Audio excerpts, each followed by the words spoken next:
কিছুক্ষণের মাঝেই হসপিটালের সামনে এসে হৃদের গাড়ি। ড্রাইভার নেমে গাড়ির দরজা খুলে দিতেই সে কোনো কথা ছাড়াই নেমে দ্রুত পায়ে ভেতরে চলে গেল। তাকে দেখে মনে হচ্ছে এক সেকেন্ড সময়েরও এখন অনেক মূল্য। রাজ, নিবিড়, তুষার, নিলয় এদের সাথে আগে কখনো পরিচিত ছিল না হৃদ। ওটির বাইরে তাদের বসে থাকতে দেখেও কোনো কথা না বলে ভেতরে চলে গেল সে। ভেতরে গিয়ে দেখে অলরেডি অপারেশন শুরু হয়ে গেছে। অপারেশন টেবিলে কখনো নিজের ছেলেকে এমন করুণ অবস্থায় দেখতে হবে তা ধারণাটাই বাইরে ছিল তার দৃষ্টি কিছু মুহূর্তের জন্য স্থির হয়েছিল রুশানের দিকে। তবে এমন সিচুয়েশনের ইমোশন নিয়ে সময় নষ্ট করা একদমই যুক্তিসম্মত নয়। বেশ কিছুক্ষণ পর রক্তিম চোখে ভেতর থেকে বেরিয়ে আসে হৃদ। টলমল চোখের পানি নিয়ে চোখ দুটো লাল হয়ে আছে তার। বসা থেকে দাঁড়িয়ে সবার দৃষ্টি এখন হৃদের দিকে। সবাই একসাথে অবস্থা জানতে চাইলেও সে কোনো কথা বলতে পারেনি, তাই বেশিক্ষণ দাঁড়িয়ে না থেকে চুপচাপ চলে গেল সেখান থেকে। সবাই হৃদের আচরণে অবাক হয়ে তাকিয়ে থাকে তার চলে যাওয়ার দিকে। খারাপ কিছু হয়নি তো? হার্টবিট বেড়েই চলেছে আগের তুলনায়। পেছন থেকে আরেকজন ডাক্তার বেরিয়ে বলে সে রোগীর বাবা, হয়তো ছেলের এমন অবস্থা দেখে কিছুটা আপসেট। রোগীর অবস্থা ভালো না, বাজেভাবে আঘাতের কারণে শরীরে বিভিন্ন জায়গায় জখম হয়ে গেছে, মাথায় চোট পেয়েছে বেশ ভারীভাবে। তাই এই ব্যাপারে এখনো নিশ্চয়তা দিয়ে কিছু বলা যাচ্ছে না। তবে চিন্তা করবেন না, আপাতত তাকে আইসিইউতে পাঠাচ্ছি। শরীরের উন্নতি হলে কেবিনে পাঠানো হবে। দোয়া করুন শুধু আপনারা যেন সবকিছু ভালো হয়। সকাল হলে গতরাতে ঘটে যাওয়া সেই জায়গাটায় ভিড় জমতে থাকে। ব্রিজের উপর পড়ে আছে মাথা কাটা লোকটার নিথর দেহ। রক্তগুলো কালচে রং ধারণ করে ব্রিজের সাথে লেগে আছে অনেক জায়গায়। তার কিছুটা দূরে পড়ে আছে ছুরিটা। চারপাশের লোকজন ভিড় জমিয়ে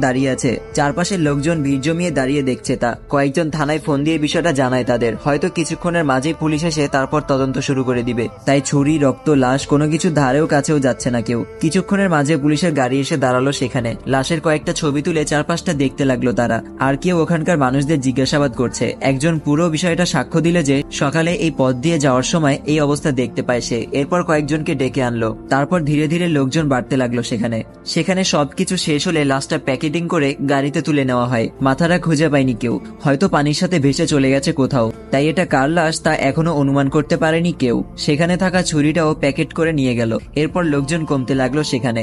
লাশ নিয়ে চলে গেল পুলিশের গাড়ি। হয়তো এরপর তদন্ত করার সময় আবার আসবে তারা। যাওয়ার সময় চোখ পড়লো 3 রাস্তার মোড়ে ল্যাম্প পোস্টের সাথে সিসিটিভি ক্যামেরা। এই এলাকায় এর আগেও এমন কয়েকটা ঘটনা ঘটে যাওয়ার পর প্রতিটা ল্যাম্প পোস্টের সাথে ক্যামেরা সেট করা হয়েছে। আজ রাইসার লাস্ট এক্সাম। সময়টা খুবই আনন্দের ছিল। আজ এক্সাম শেষ হওয়ার পর একদম কয়েক মাসের প্যারামুক্ত। এবার একেবারে সব এক্সামই ভালো হয়েছে। A+ এবার থামাইকে। রুশান বলেছিল এক্সাম শেষ হলে আসবে, রেজাল্ট ভালো হলে কি যেন সারপ্রাইজ আছে। সব মিলিয়ে সময়টা আনন্দময়ই কাটছিল। কিন্তু সকালে মা বাবার কথোপকথনের মাঝে রুশানের নাম বারবার আসলে কেমন যেন বুকটা টিপ টিপ করতে থাকে। মা বাবা, রামিম ভাইয়া একে একে সবাইকে কি হয়েছে জিজ্ঞেস করলেও কেউ কিছু বলছে না তাকে। তবুও নাছোড়বান্দার মতো পড়ে আছে সে জানবেই। ইতিমধ্যে বাবা মা দেখছে কোথাও যাওয়ার জন্য অলরেডি বের হচ্ছে। আর রামিমকে বলল আজ অফিস থেকে ছুটি নিতে। অনেক জোরাজোরির পর রামিমের কাছে জানতে পারলো রুশান হসপিটালে আর সবাই সেখানেই যাচ্ছে। রাইসা রীতিমতো কান্না করে দেওয়ার মতো অবস্থা। সবার সাথে সেও যাবে। আর এদিকে আজ তার লাস্ট এক্সাম। কিন্তু রাইসা এসব কিছুই শুনতে চাইছে না। আজ তার একটাই কথা, সে রুশানের কাছে যাবে। ফাইনালি বাবা মা রাজি হয়ে বলে এক্সাম শেষ হওয়া মাত্রই রামিম তাকে নিয়ে যাবে। আর চিন্তা না করতে, সুন্দরভাবে আজকের এক্সামটা শেষ করে বের হতে। পরীক্ষা শুরু হওয়ার 1 ঘন্টা পার হয়ে কিছুটা সময় গেলেই হল থেকে বেরিয়ে আসে রাইসা। বাইরে রামিম দাঁড়িয়ে ছিল। 3 ঘন্টার পরীক্ষার মাঝে রাইসাকে 1.5 ঘন্টার মাঝে বের হয়ে যেতে দেখে অবাক হয়ে ঘড়ির দিকে তাকায় রামিম।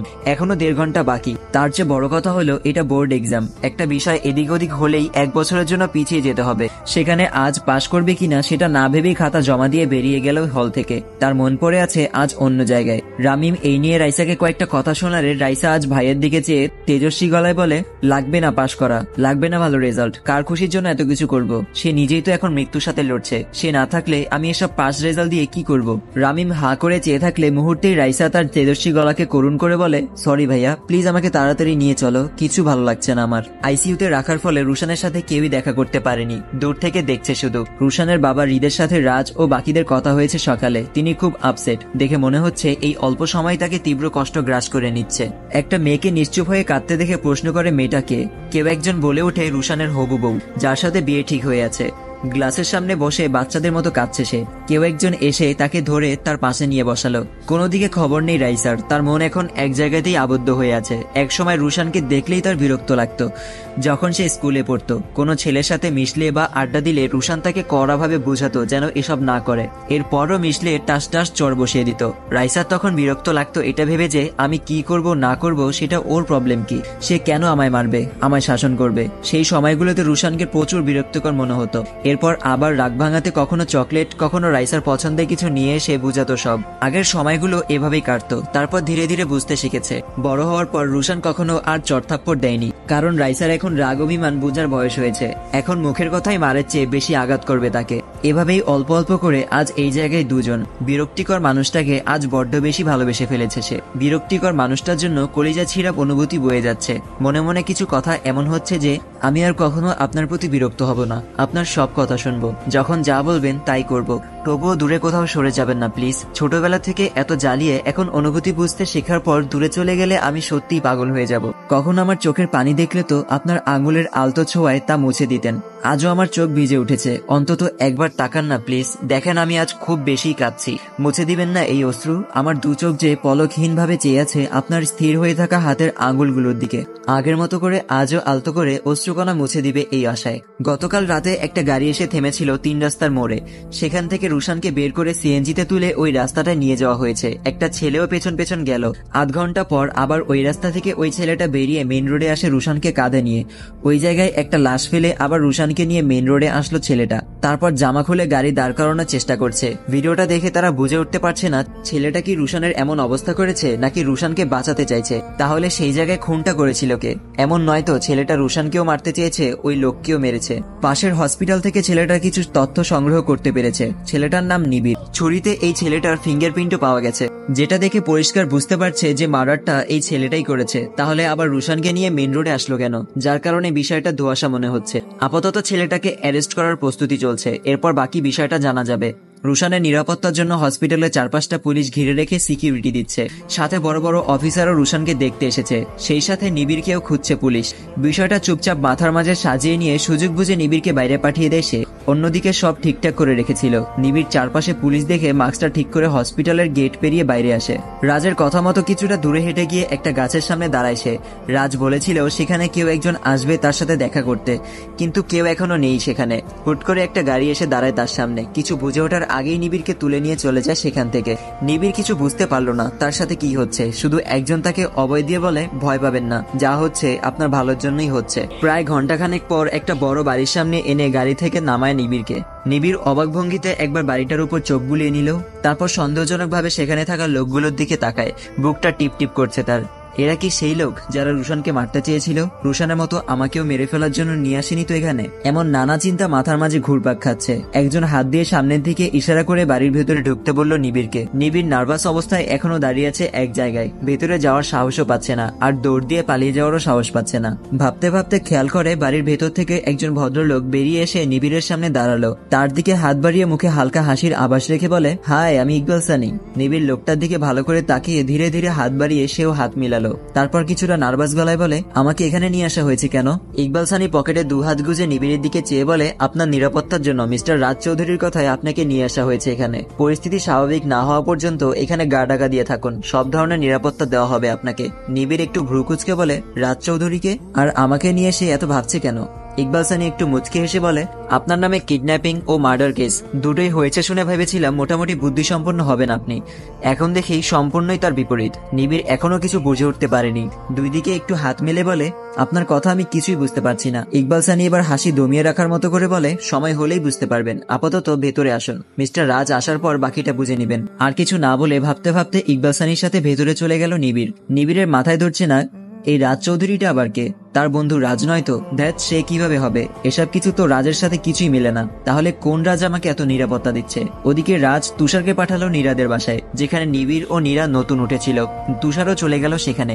গিয়ে দেখে নীরা চুপচাপ ব্যালকনিতে বসেছিল। তুষারকে দেখে সে উত্তেজিত হয়ে নিবিড়ের সম্পর্কে জানতে বেশ কয়েকটা প্রশ্ন ছুড়ে দেয়। নীরাকে এমন অশান্ত দেখে তুষার তাকে শান্ত করে বুঝায় যে নিবিড় ভালো আছে আর নিরাপদেই আছে, তবে কয়েকদিন আর দেখা করতে পারবে না নিবিড়ের সাথে। তবে নিশ্চিন্তে থাকো, প্রেগনেন্ট অবস্থায় উত্তেজিত হওয়াটা ঠিক না। রিল্যাক্স থাকো আর নিবিড়ের জন্য দোয়া করো। নীরা এবার একটু শান্ত হলে তুষার বলে, আপাতত 1 সপ্তাহের বাজার করে দিয়ে গেলাম, মাঝে মাঝে আসবো আমি, আপনি নিশ্চিন্তেই থাকবেন, কয়েকদিন পর সব ঠিক হয়ে যাবে। আর এই নিন কিছু টাকা, প্রয়োজনে খরচ করবেন, আপনি এই অবস্থায় বাইরে যাবেন না, দারোয়ানকে বলে রাখবো আমি, কিছু দরকার হলে তাকে বলবেন, সে এনে দিবে। নীরাকে সব বুঝিয়ে দিয়ে বাসা থেকে বেরিয়ে আসলো তুষার। এই নীরাকে দেখে বোঝার উপায় নেই মেয়েটা ভালো না খারাপ। প্রথমে মনে হয়েছিল কোনো ঘাবলা নিশ্চয়ই আছে, আর এখন দেখে মনে হচ্ছে সে সবচেয়ে বেশি নিবিড়কেই ভালোবাসে। আবার নিবিড় বলে প্রেগনেন্সির বিষয়ে সে কিচ্ছুই জানে না, তাহলে সত্যিটা বলছে কে? সব যেন একটা ঘোরক দাদার মতো মাথার উপর দিয়ে যাচ্ছে তুষারের। বিকেলে নীলয় চুপচাপ হসপিটাল থেকে বেরিয়ে আসলো। রাস্তায় একটা গাড়ি ডেকে সোজা চলে গেল পিন্টুর উদ্দেশ্যে, কিন্তু ফোন বন্ধ রেখে কোথাও উদাও হয়ে আছে পিন্টু। নীলয় কয়েকজনকে পাঠালো পিন্টুকে খুঁজে বের করে জায়গা মতো নিয়ে আসতে। পিন্টুকে খুঁজে নীলয়ের কাছে নিয়ে আসতে প্রায় রাত হয়ে গেছে। পিন্টুকে সামনে পেতেই নীলয় উঠে লাগাতার কয়েকটা চট দিয়ে নিজের ভেতরের উত্তেজনা কিছুটা শান্ত করলো। পিন্টু গালে হাত দিয়ে নীলয়ের দিকে চেয়ে বলে, ভাই, এই লাইনে আসার পর থেকে সব সময় আপনার সাথে থাকছি আমি, ছোট ভাইয়ের মতোই দেখতে নামায়, আর আজ একটা ছেলের জন্য আমার গায়ে হাত তুলছেন, তাও আবার যে ছেলেটা আমাদের জাতশত্রু।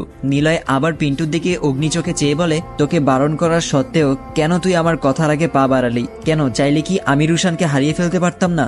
পিন্টু এবার মাথা নিচু করে করুণ স্বরে বলে, আমি ভেবেছিলাম আপনার বন্ধু দেখে আপনার মায়া কাজ করছে, তাই আমি ফেলে দিই। যত যাই হোক, শত্রু কখনো আপন হয় না, এটা চিরন্তর সত্য। আচ্ছা আপনি বলুন, যদি সে আপনার পরিচয় জেনে যায় তখন কি সে আপনার মতো মায়া দেখাবে? কখনোই না ভাই, দুনিয়াটা স্বার্থের গোলাম, স্বার্থের জন্য দুনিয়ায় কেউ কাউকে 1 ইঞ্চি জায়গা পর্যন্ত ছেড়ে দেয় না। নীলয় এবার পিন্টুর দিকে চেয়ে কিছুটা স্বাভাবিক হয়ে প্রশ্ন করে, স্বার্থটা কি বন্ধুত্বের চেয়েও বেশি কিছু? পিন্টু আবার বলে, এই স্বার্থের জন্য মানুষ শুধু বন্ধু নয়, নিজের ভাইয়ের সাথেও বেইমানি করতে দ্বিতীয়বার ভাবে না, যেখানে ইমোশন বলতে তুচ্ছ জিনিস। আচ্ছা যাই হোক, আমার অন্যায় হয়ে গেছে আপনার কথার বাইরে কিচ্ছু করতে গিয়ে, এমনটা আর হবে না।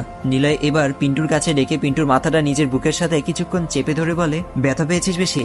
পিন্টু চুপ করে আছে। নীলয় আবার বলে, এই কয়েকদিন এদিকটা সামলা, আমি হয়তো সময় দিতে পারবো না এই কয়েকদিন। আর নির্জন ভাই কিছু জিজ্ঞেস করলে বলবি কি একটা কাজ নিয়ে বিজি আছে, আমাকে কিছু বলেনি।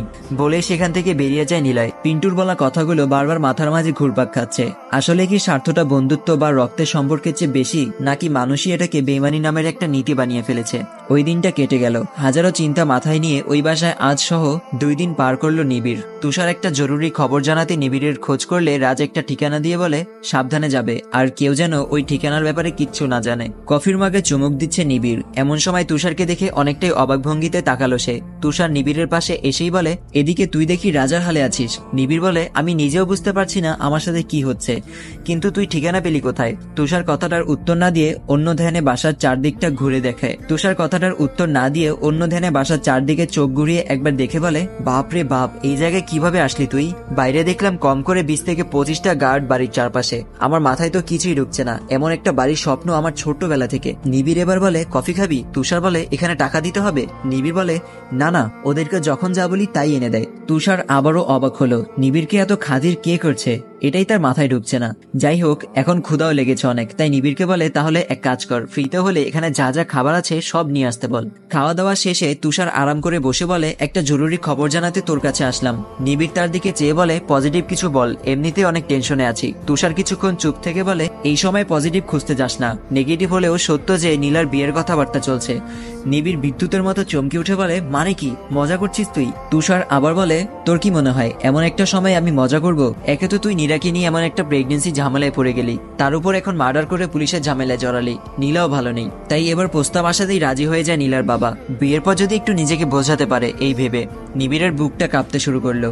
রাগে কাঁপতে কাঁপতে বলে, প্রয়োজনে আরো খুন করব, তবুও নীলাকে অন্য কেউ নিয়ে যাবে এমনটা হতে দিব না। তুষার এবার তাকে বুঝাতে বলে, এখন এসব বললে লাভ কি? চারদিকে তোর বিপদ, তার চেয়ে বড় কথা হলো নীরা আছে, তোর অনাগত বাচ্চা আছে, তুই চাইলেই কি ওদের ফেলে দিতে পারবি? নিবিড় আর কিছু বলতে পারলো না, দিশাহারা ভাব নিয়ে চুপচাপ বসে আছে নিশ্চুপ। হসপিটালের দিকটা রাজ সব সামলে নিচ্ছে, আর বাইরের দিকগুলোতে পাঠাচ্ছে তুষারকে। আজ আবার নীরার বাসায় যাওয়ার পর দরজার বাইরে এক জোড়া ছেলের জুতা দেখতে পায় তুষার। নীরার কাছে এই অসময়ে ছেলে আসলো কোথা থেকে? দরজা একটু ফাঁক করে দেখে ড্রয়িং রুমে কেউ নেই। নীরার রুম থেকে নীরা ও একটা ছেলের মাঝে কথা কাটাকাটি চলছে, তাও বাচ্চা সম্পর্কে। রুমের সামনে থেকে সবটা শুনতে পায় তুষার। যা বুঝলো তাতে পরিষ্কার বোঝা যাচ্ছে নীরার পেটে বাচ্চাটা নিবিড়ের না, বরং এই ছেলেটার। ছেলেটা তাকে মেনে নিচ্ছে না দেখে নিবিড়কে ইমোশনাল পেয়ে কৌশলে তার ঘাড়ে চাপিয়ে দিতে চাইছে এই বাচ্চাটা। তুষার চুপচাপ ফোন বের করে আড়াল থেকে সব ভিডিও করতে লাগলো।